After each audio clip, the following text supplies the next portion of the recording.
जय श्री राधे, जय श्री कृष्ण। आप सभी भाई बहनों को राम राम। आज मैं आपको कोकिला व्रत की कथा सुनाऊंगी।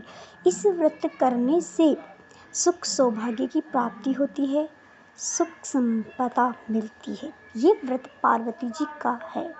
इसमें हम श्रावण मास में ही करते हैं। वैसे तो आषाढ़, जिस साल द्वितीय आषाढ़ हो उस साल दोनों आषाढ़ों में इस व्रत को कर सकते हैं, परंतु जो लोग हर साल कर सकते हैं वे आषाढ़ी पूर्णिमा से शुरू करके श्रावणी पूर्णिमा को इस व्रत को समाप्त कर सकते हैं।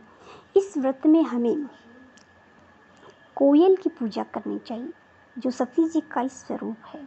ये इस व्रत को करने से सभी कामनाएं पूर्ण होती है। और जैसे सती माता राजा दक्ष के यहाँ हवन कुंड में भस्म होकर राजा हिमालय के यहाँ जन्मी थी और पार्वती जी के रूप में शिव जी को प्राप्त हुई थी और सुख और सौभाग्य अमर पाया था।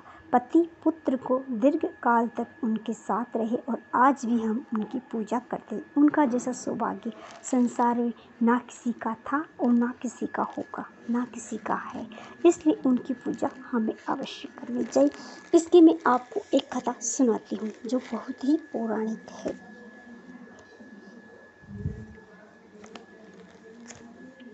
इस व्रत के पहले हमें ब्रह्मचर्य रहकर कोकिला व्रत करना चाहिए और ये संकल्प करना चाहिए, मम धन धान्यादि सहित सौभाग्य प्राप्तये थे शिवा तुष्टे च कोकिला व्रतम महम कीजिए। उसके बाद में हमें इसमें 4 सप्ताह होते। एक सप्ताह में हमें आंवले के पानी से नहाना चाहिए। दूसरे सप्ताह में हमें 8 प्रकार की जड़ी बूटियाँ हैं, जो इस प्रकार है: भिगोई हुई मृगमासी, बच्च, कुष्ठ, जटामासी, हल्दी, मुरा, शिलाजीत, चंदन, बच्च, चंपक, नागरमोथा आदि 10 औषधियाँ हैं। इनको मिश्रित करके उसमें स्नान करना चाहिए। अगले 8 दिनों तक पीसी हुई बच्च के जल में स्नान करना चाहिए। अंत में 6 दिनों तक पीसे तिल के तेल में सरस्वती जल स्नान करना चाहिए। इस प्रकार प्रतिदिन स्नान करके पीढ़ी दर बनाई हुई कोयल, लाख की कोयल, आँख में मोती लगा के, तांबे की चोंच बना के, चांदी का झाड़ सुनार से बनवा ले और पूजा करे। सुगंधित पुष्प चढ़ाए, धूप दीप करे, चावल का नैवेद्य आदि भोजन अर्पित करे। इस प्रकार श्रावण पूर्णिमा तक इस कोयल की पूजा करके अंतिम दिन तांबे के पात्र में मिट्टी की कोयल या कोकिला का आभूषण, अब वस्त्र आभूषण आदि से सुंदर श्रृंगार करके सास को भेंट दे या किसी ब्राह्मण को या ननद को भेंट दे। इस व्रत को करने से पार्वती जी जैसा सौभाग्य प्राप्त होता है। इस व्रत में कोकिला को ही पार्वती जी का रूप मानकर पूजा जाता है। कोकिला व्रत की कहानी: जिस साल से अधिक मास आता है उस साल से इस व्रत को कर सकते हैं या फिर श्रावण में कर सकते हैं। गंगा नदी में स्नान करें या किसी भी तीर्थ स्थान में करें और कहीं तीर्थ स्थान न मिले तो घर में ही स्नान करें। मन और वचन शुद्ध होने चाहिए। प्राचीन कथा: इस दक्ष राजा के यहाँ महायज्ञ का आयोजन किया और सबको निमंत्रण भेजे। सभी देवताएं और ऋषियों में ऐसा कोई भी नहीं था जिसे दक्ष राजा ने निमंत्रण नहीं भेजा।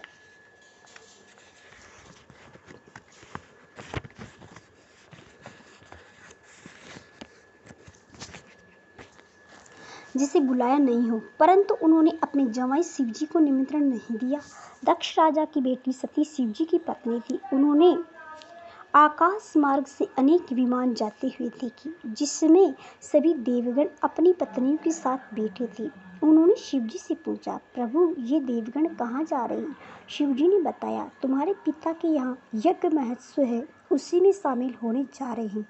सती ने कहा, नाथ हमको भी चलना चाहिए। शिवजी ने उत्तर दिया, हमको तो कोई निमंत्रण नहीं आया। हे प्रिय, हम कैसे जा सकते हैं? सती हट करने लगी और समझाने पर भी न माने। तब शिवजी ने अपने गणों के साथ सती को भेज दिया, परंतु वहां जाने पर उनका अत्यंत अपमान हुआ। कोई भी उनसे सीधी बात नहीं कर रहा था।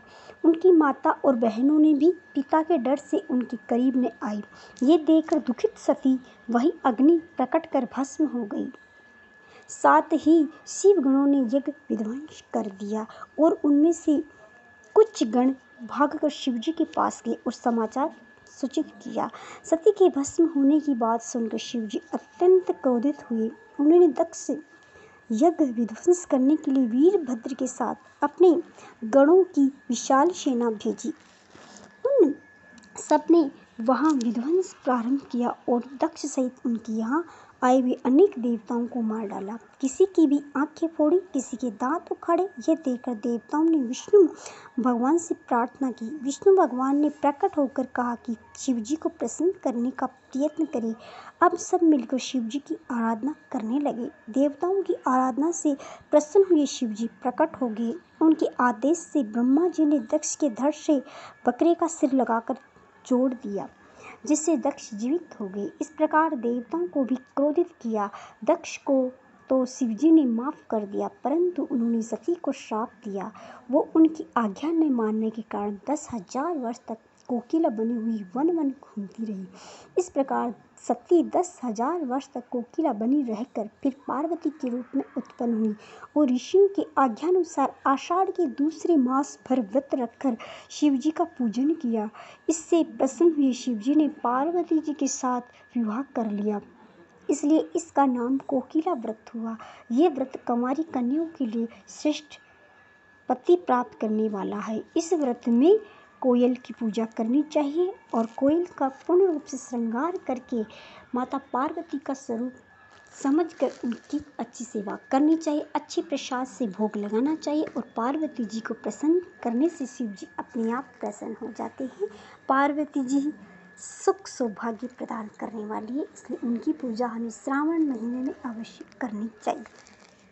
तो ये थी कोकिला व्रत की कथा। आपको कैसी लगी? अच्छी लगी तो मेरे चैनल को लाइक करें, शेयर करें, सब्सक्राइब करें। आपका बहुत बहुत धन्यवाद मेरी कथा सुनने के लिए।